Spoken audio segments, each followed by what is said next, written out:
Good morning, everyone, and welcome to the AI stage. Today, we are joined by Edo from Pinecone Labs, and we have a great conversation to dive into today.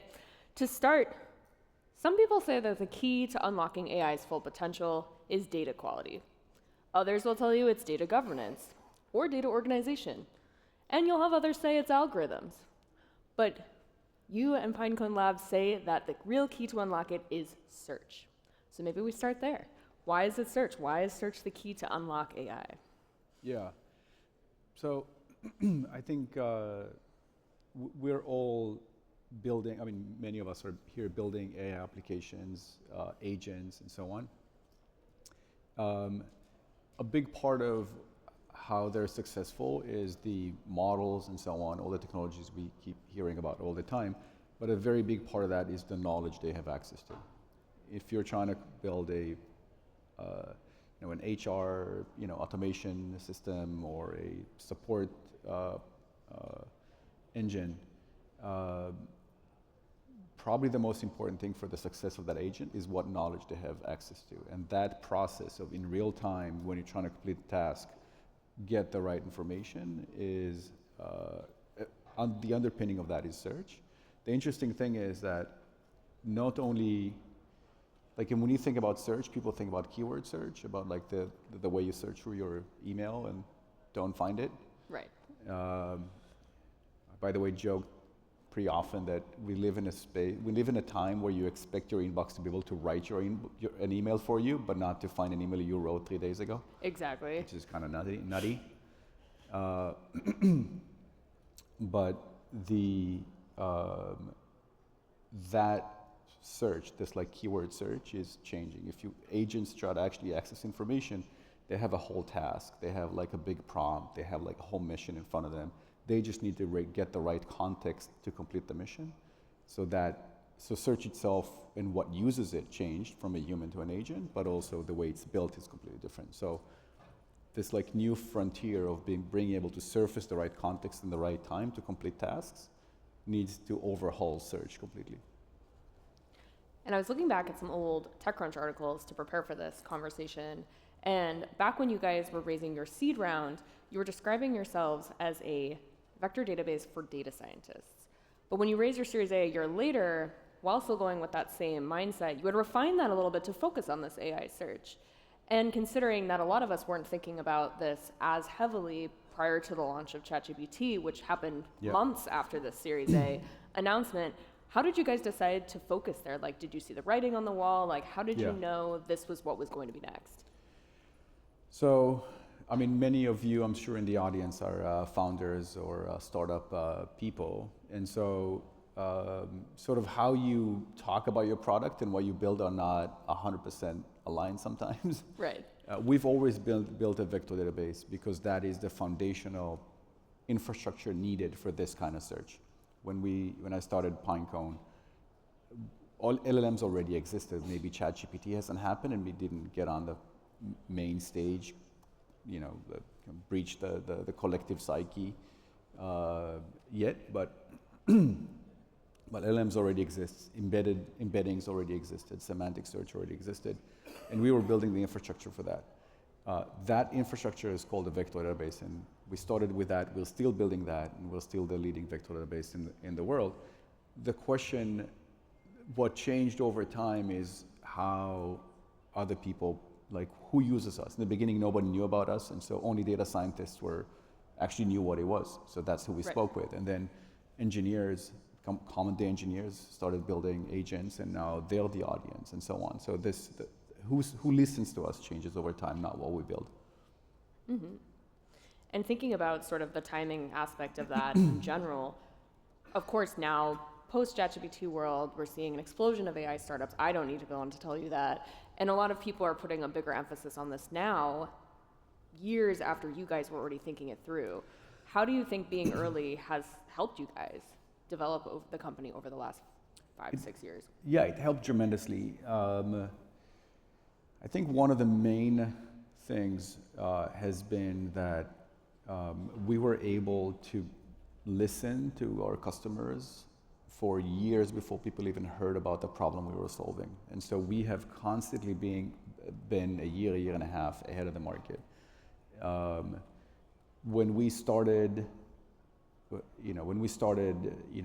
maybe a few millions or a few tens of millions of vector embeddings were like considered a very large workload. We started seeing that growing very rapidly. And so we started having to build distributed systems that had to be a lot better as a database for that. When ChatGPT happened, interestingly enough, when you were a free user, you came to that joined Pinecone, you would get a full CPU for a month for free, okay? Because all of the people who were building on Pinecone were like hardcore engineers building large systems, and that made sense. When ChatGPT happened, we started getting tens of thousands in signups a day sometimes. We would literally exhaust full like AWS and GCP regions would just run out of machines.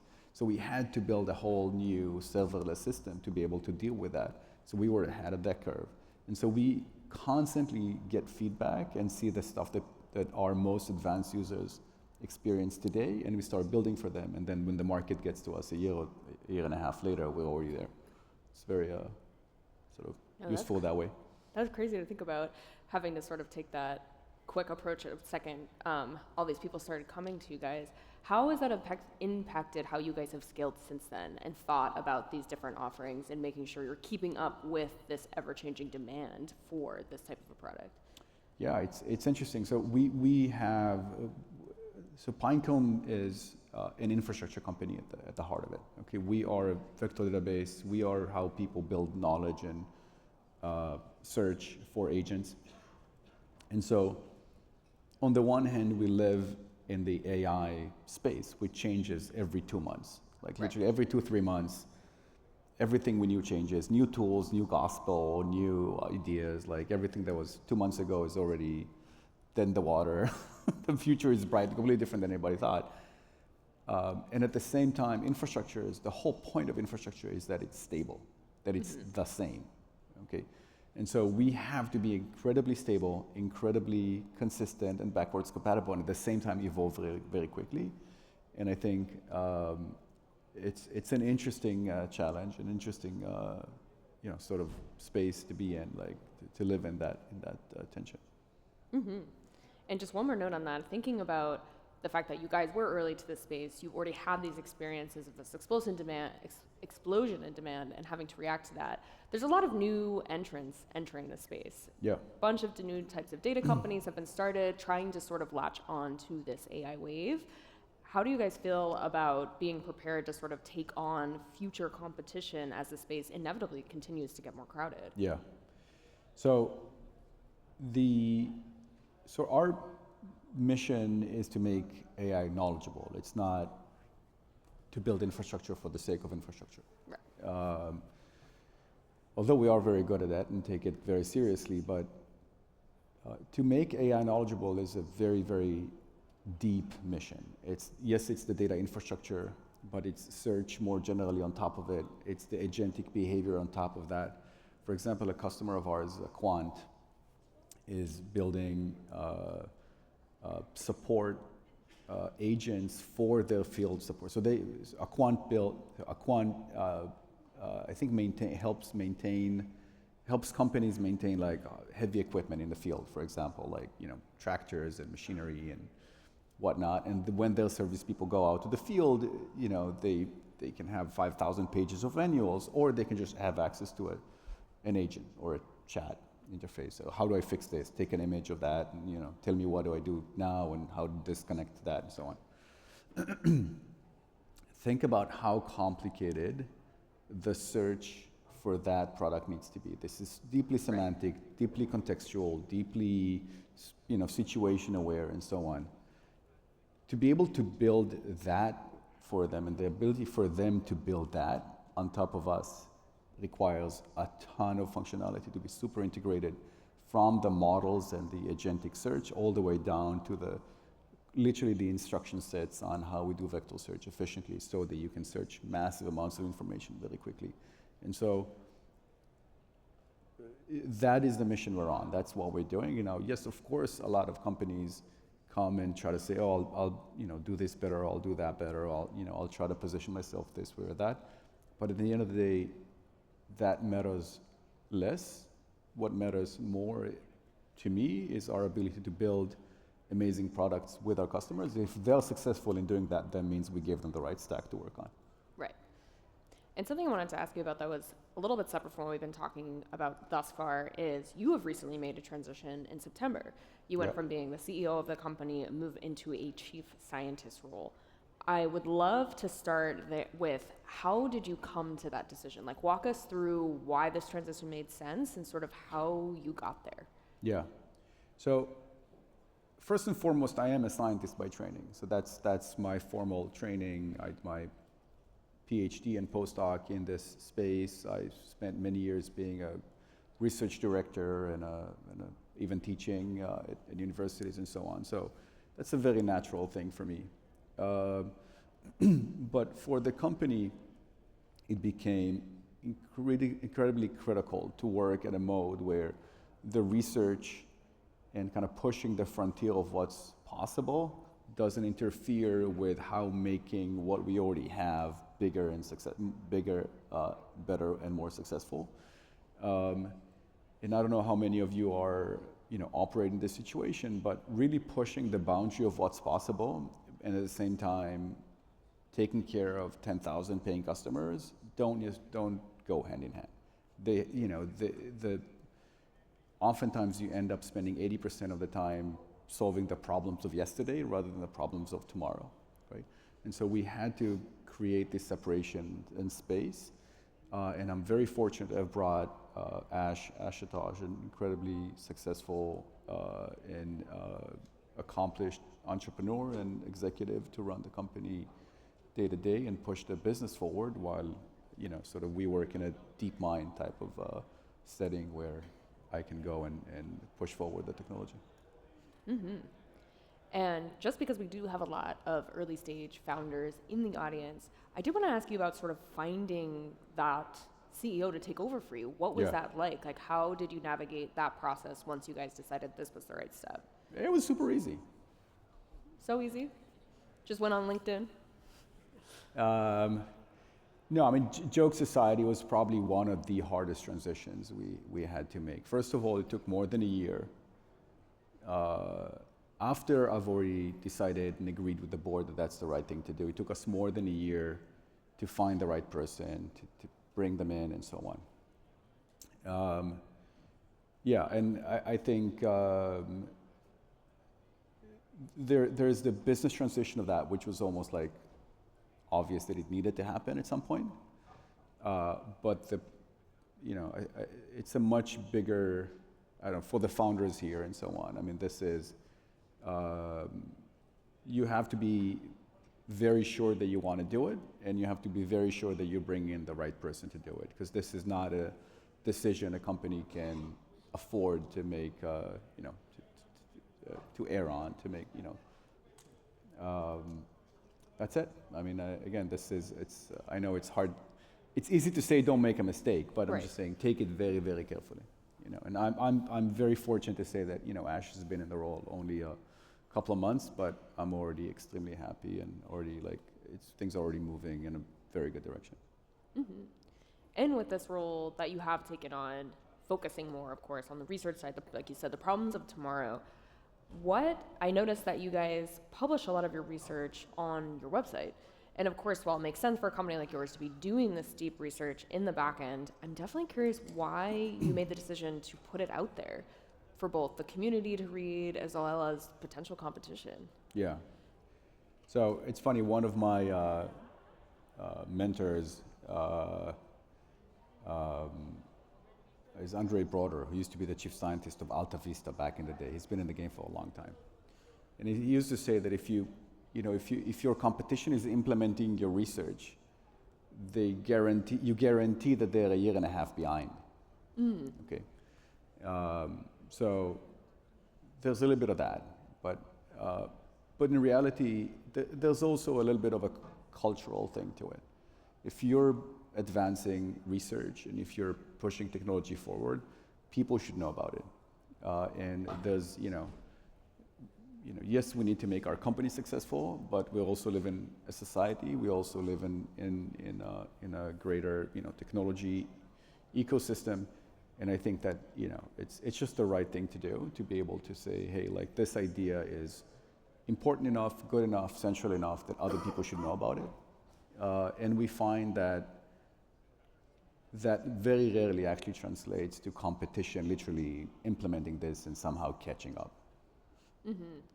Yeah, and especially with this approach, if your competitors are clearly not doing this research side, I think you probably look at this as a competitive advantage, that you guys have not only all of this already baked in, you got the early start, but you're also finding the research that does power your decisions for tomorrow, as opposed to just going off of someone else's. And it's powering also the product of today. Like we literally publish on the inner workings of the database, just more effective algorithms, better data structures, better utilization of hardware, and so on. So it's not just a greater good type of futuristic thing. It really influences the company on a day-to-day basis. And I'll... there's more I can say, but I'll stop. Something else that's going on in sort of this new post-ChatGPT world is there's a lot of bigger emphasis on the data market, and especially how fragmented the data market get. You could say the exact same thing about what happened with enterprise SaaS in 2021, 2022. A lot of companies got founded. Were they companies? Were they features? Does it make sense to have all of these different products trying to integrate with each other when you could go with someone that has a version of everything in one house, maybe not the best version, but it exists. And so I'm definitely curious about how you guys think about being a standalone product in that space when customers are looking for more integrations, customers are looking to have less, work with less companies when they can get things more in-house at fewer locations. How do you guys be able to keep marketing yourself as we are a standalone product? Companies should keep buying us regardless of what else they have in the stack. Yeah, so the two different kinds of answers to this. One is that we are by far the most scalable and performant engine to do these kinds of things. And so a lot of companies come to us when they have built some POC internally and they try to scale and say, oh, this thing just falls apart. It becomes too expensive, too slow, just literally just stops working and so on. And they say, wait a second, we can't pay some, existing database that says, oh, now we're also a vector database because they added some feature. We can't really do this. Like, we need the actual infrastructure that is dedicated for this usage. And so one of the answers of why this needs to be an independent product is because it's actually a different database. It's because it's specialized for this. And when people scale, they absolutely need us. So otherwise, things either blow up or break, or just become exorbitantly expensive. But the other, I think, more sort of high-level answer is that people want everything to be in one big, nice platform. They would love one vendor. They would love many things. What matters to them more than everything else is that they actually get the value that they are trying to get. If they're trying to build an agent to complete a task, whether it's coding or onboarding an employee or solving a technical question or whatever, the number one priority is for that thing to actually work. Right. For that to get the right context from your files, from your presentations, from your sales meetings, from your CRM, from God knows where, and be able to actually complete the task, okay? And that really has to do with context, with search, with knowledge. If that doesn't work, it doesn't matter that it comes from one vendor. It doesn't, it doesn't, first of all, you need to get it to work. And so what people understand is that they need to build the best knowledge system. They need to be able to find the ways to ingest very, very different kinds of information into a knowledge repo, into a database, and that can actually handle the diversity of information there. And so that's when they come to us. And sure, would they have wanted it to be just a switch to flip in some software they already have? Sure, they would have wanted that, but just it doesn't work that way. It doesn't exist. Mm-hmm. And going off of that, with how the data market has been people are noticing it's more fragmented. This year especially, we've seen quite a bit of consolidation in the space, both big legacy companies like Salesforce buying older data companies. We're seeing data startups combined together. We're just seeing a lot of consolidation here. So I have to ask you, have you guys been approached? We have been approached, yes. And how does that impact how you guys are thinking about the future? Is that something you guys would even consider doing, or are you going to find yourself on the flip side? Are you guys going to be looking to add on through acquiring yourself? We have looked at acquiring companies too, and of course we've been approached as well. In this market, you can only imagine that, you know, there's enough money going around that people think about stuff. Yeah, I can't comment on that topic too much. I'd rather these things are left kept undiscussed.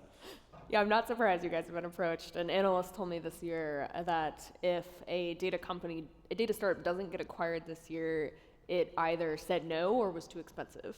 And he was like, there's no other answer. And I was like, oh, well, so keep your eyes peeled. There's going to be more data consolidation, we think. So thinking about sort of the future from where you guys are, both as a company as well as the broader space, a lot of conversations we're having today are, of course, around AI agents. Yep. AI agents are the topic of the day in the AI world, but they probably won't always be. And so thinking about where you guys are now and the work you have done building the company to where it is today, what do you think is next in the AI space, and how are you guys already getting the rails ready for whatever comes post-agent world? So a lot of things will change in the AI space in general. Specifically, the part that I'm most focused on is knowledge and search, and today the consumers of that are agents. Okay, so most of the people that work with us, so for example, there's a company called Delphi that builds digital avatars of people. So if you're a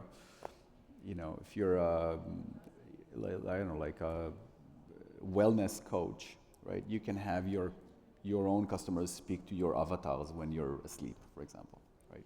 And that thing needs to learn from everything that you've said and interacted, the way you've interacted in the past. The way they've built that, those are agents. So each person gets basically an agent. They need, they'll actually, do this something very, very sophisticated. And at the same time, I spoke to literally a big enterprise yesterday that I can't say their name, but they're building themselves agents for enterprise companies to do, complete God knows how many different kinds of tasks. At the end of the day, both of them are facing the same problem, which is how do we make those reliable, grounded in real information, actually trustworthy and useful, right? And that has to do with, of course, building the agentic machinery around it, but getting them reliable, contextual, fresh, grounded information to go operate off of is where we focus. There is an infinite amount of work there. We're not, you say what's going to change. A lot of that is going to change. A lot of people talk about vector databases is something people do like RAG with, which is retrieval augmented generation. RAG is to knowledge, I think, what like BERT was to like LLMs. I don't know if you remember BERT. I do not.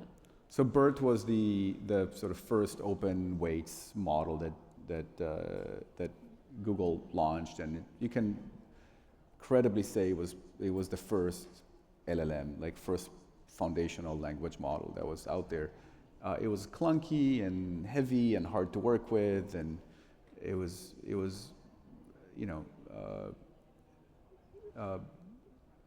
like a very sort of cliche of an early technology, right? Mm-hmm. And because almost nobody knew about it, and it was very hard to work with. But it also did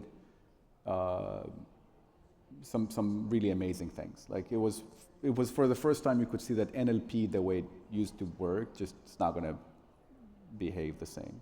Natural language processing.